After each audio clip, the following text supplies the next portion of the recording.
So, once again, it is my birthday, and once again, I am wrong about stuff. And now that I'm 18, I'm gonna go sell my blood plasma while taking nude pictures of myself in a strip club, entirely sober, of course. But here's more stuff I'm wrong about.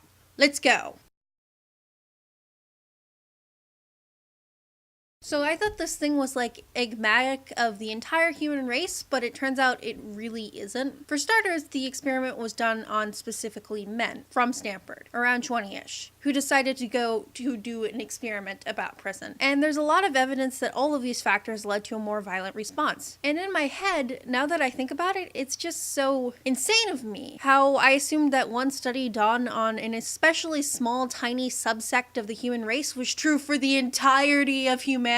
There are versions of the Stanford experiment where they specifically scratch out the whole asking for prisoners, or only allowing men, which did not turn out to be violent, terrifying messes.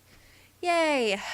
Abortion. In my last video, I decided to change my views on abortion because of a trolley problem rig, where you can either run over like a ton of fetuses or one person. However, someone in the comments pointed out that it's better to say running over 20 pregnant women versus 21 women who are not pregnant, and that does make more sense. I mean, after all, the life-left sort of decision of pregnant person versus one is more common than a runaway fetus strain. And most people generally think that it's worse for a pregnant person to die than a non-pregnant one. So talking about pregnant people rather than just fetuses is going to make more sense in the brain than like a test tube full of future babies. The problem with this is, when I think of having herds of pregnant women standing around, I can't take it seriously anymore. Like in my head, I just have this image of like a sheepdog going around a bunch of pregnant women, hurling them in front of a train, and then I have a voice in my head going, "No!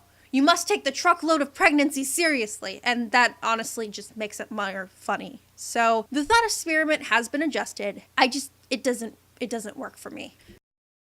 So it turns out there's some pretty large chunks of Africa that aren't poor as hell. And I mean, granted, there's a fair bit of wealth disparity and food insecurity, but I'm American, and dear Lord, we have our starving children and our billionaires, like significantly larger percents than Kenya, on both. Seriously, the entire continent of Africa is not completely poor, which makes sense if you think about it, but I really didn't.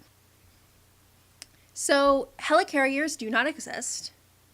I was thinking of aircraft carriers. Aircraft carriers are boats. They do not fly.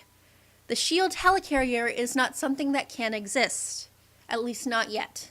It took me way too long to learn this.